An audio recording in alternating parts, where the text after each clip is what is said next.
Today is a beautiful late June summer day here in Connecticut. 70 degrees, sunny, not a cloud in the sky.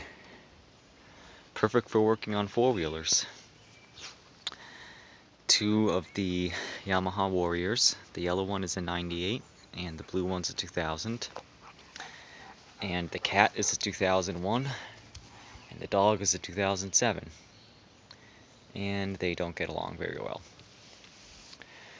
So I don't think I've told you guys this on YouTube, but I am actually in the process of getting the Yamahas ready to sell.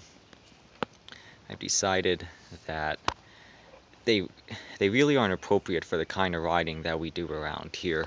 We have woods, we have trails that go through the woods, they're narrow, they're bumpy, and my parents never really ride the four-wheelers with me anymore, so sometimes I'll have a friend over or extended family over, like my god family or whatever, and they're not familiar with riding four-wheelers that you have to clutch with and shift gears, or some of them even cars or motorcycles or whatever. So I keep thinking it'd really be nice to just have four-wheelers that somebody can hop on and just drive without needing to worry about shifting, or at least clutching. The Kawasaki I have under there, it's a 2001 Lakota. That is semi-automatic, which is okay. You can have people learn that pretty easily. But the clutching and the shifting, that all takes some getting used to. Plus, these are sport four-wheelers. They're designed to go fast. And when you're going really slow, going over large rocks and stuff, they can stall pretty easily. Even if you are an experienced rider, if you're used to the clutch and shifting and all that, it can be kind of cumbersome. And, there's only one shock in the rear. They're chain driven, so that's maintenance, and I go through a mud a lot, and that's just not good for chains. And they're air cooled, and creeping around slowly without much airflow, I think that they get pretty hot pretty easily. So they're just really not appropriate for the riding that we do around here.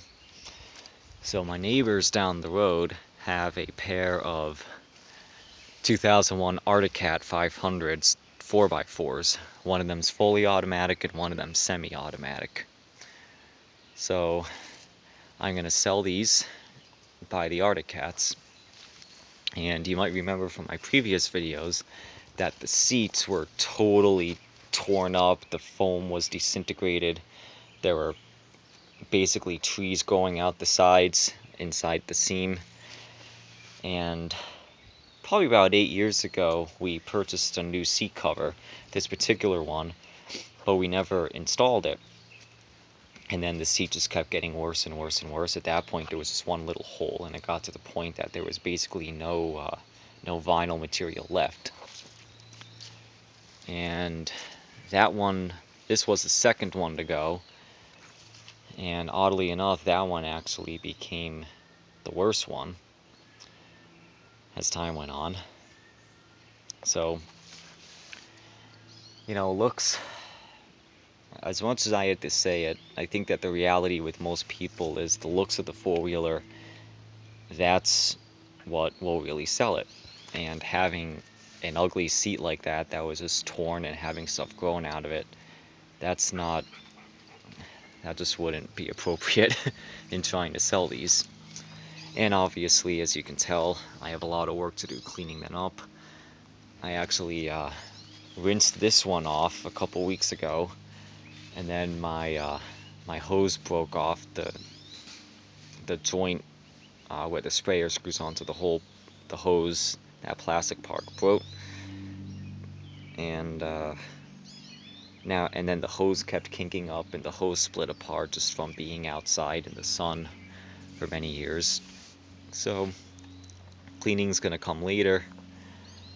I have already gone ahead and replaced the chains and the front and rear sprockets on both. So they're looking good. Nice and oh, new teeth. I bought 6 new tires. The 4 on this one. The old ones on this one were kind of bald. These ones weren't dry rotted, but they weren't holding air. And going through mud and through snow or whatever, they really didn't offer enough traction, so they needed to be replaced. This one had all 4 of them. They were horrifically dry rotted. They were cracked. They would not hold air. And, you know, honestly, driving around with a cracked tire like that, especially at high speeds with woods and trees around, if this thing were to crash and be thrown off it, that's just not a good thing to deal with. So I bought those 2 front tires, and these 2 in the rear were spares when we got it, and they're not dry rotted.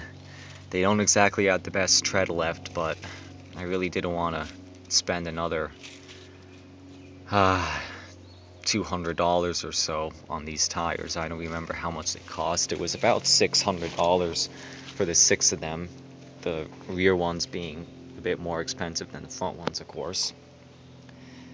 And what else have I done? The fuel line on this one a couple of weeks ago started leaking. It just disintegrated, so I replaced the line with some standard automotive black line and put a new filter in it.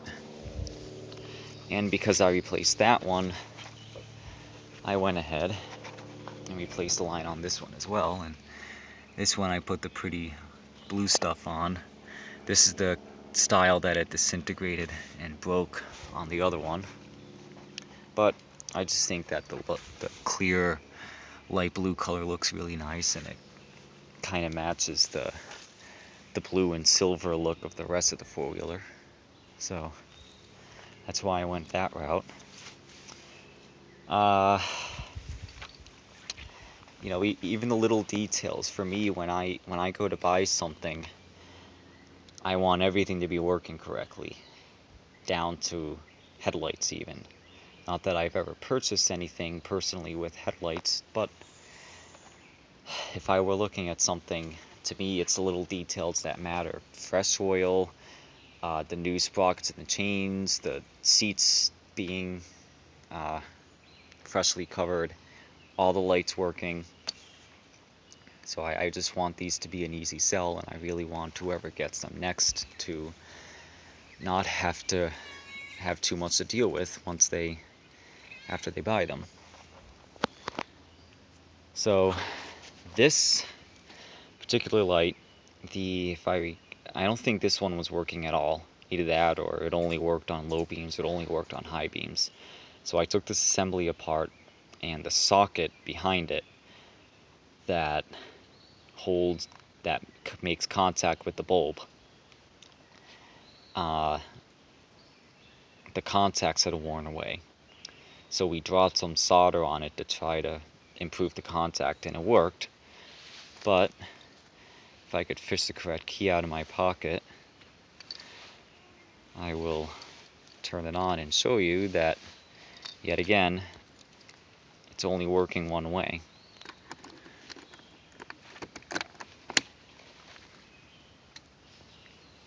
So it works on high but not on low. That was the original issue. The same thing happened on this one. Oddly enough, the right headlight, or left as we're looking at it right now, I don't think that one was working at all. That one I just replaced the bulb and there wasn't any problem with the socket. So this one's good to go.